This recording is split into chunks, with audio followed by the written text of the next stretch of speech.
All right, today we're going to review the Clutchmasters FX400 lightweight flywheel and clutch setup.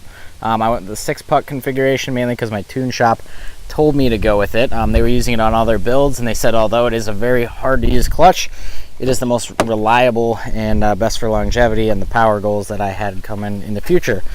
So first thing I will tell you about this clutch is that it is a really, really heavy pedal. It is no joke. If you are worried about using this as a daily, I would say it's at least twice as hard to push down as the stock pedal. It's been long enough that I can't remember exactly how easy it was to push down the stock pedal, but if I go from driving my brother's Miata or my mom's Legacy, or what is that thing, a Mitsubishi, what? Lancer, with the super soft clutches that aren't like racy, I will almost kill this going out of my driveway because it springs back up so fast. It is incredibly difficult to use. That being said, I've gotten used to it and I've learned how to conserve my foot, and I've been taking it a half hour each way to work every day. It does hold the power incredibly well. When I'm launching this thing, I've got to set it up to at least 5,000 RPM or I'll actually get pretty close to killing it. With my old clutch, what in the hell are my little, what are those moving? Okay, whatever. I swear to God, my little needles were just like dancing up and down. Oh, look at that when I push my clutch in and out. That is weird. And the power's off. Huh? Do you go back down then? Yeah, whatever. That is funny. Eventually. This is weird, isn't it? Anyway, that's a little bonus for the video.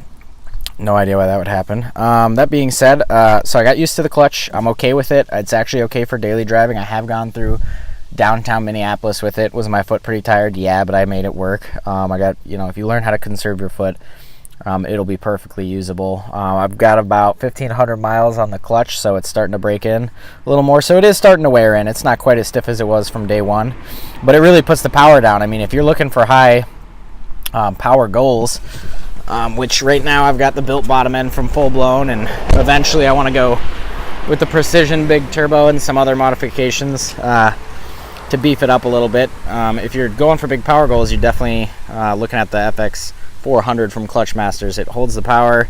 I think it advertises like 170% of clamping force with the 6-puck configuration, and I absolutely agree. It puts the power in immediately. I've accidentally spun the tires and going just easy first to second gear by, like, if I go to dump the clutch, you'll pop the wheels loose. It immediately puts down the power, so it is really pleasant for that. Overall, I like the clutch. It seems to be wearing in nice.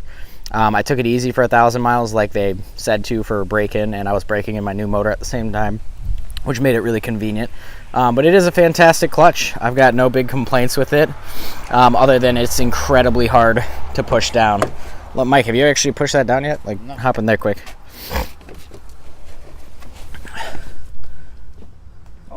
Oh wow! It springs back like it. Yeah, like it's ready to just come flying. It's like yeah, it is, and so it engages immediately. It's a sport clutch, so there's like that much space for where it engages to where it's fully open. So definitely something to consider when you're shopping around for a clutch. But it was about $800 cheaper than the Extreme Twin Disc setup that I was looking at going with, and my tuners honestly said, if you know how to drive a manual and you can conserve your foot, it's fine for driving, suburbs to the city and back every day, which they were right. And I'm really glad I went with this one. It saved a lot of money, and I think it should last pretty well. There are mixed reviews with Clutchmasters if you go look it up.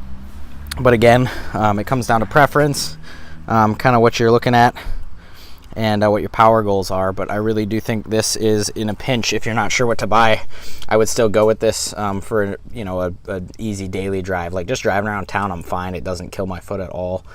But yeah, stop and go. I mean, any clutch sucks after long enough, so it's just kind of up to you. But I think it's a great clutch and puts the power in immediately. So it takes some getting used to, but definitely worth it. I would recommend it. And Full Blown Motorsports up here in Eagan, Minnesota puts it in all their builds with their built bottom ends, and they actually have a built long block now that looks awesome. So eventually I want to put that top end and go big turbo, do some other supporting mods. Yeah, it's a good clutch, and I'm glad I went with that recommendation. I've been trusting this shop pretty much so far with my rebuild. I blew my piston skirt at 8200 and decided to trust them with the clutch recommendation as well, and they haven't steered me wrong. So anyway, this is Casual Car Talk. I'm Eric. This is my brother Michael, who is showing you how hard it is to push down, or more how fast it springs back up.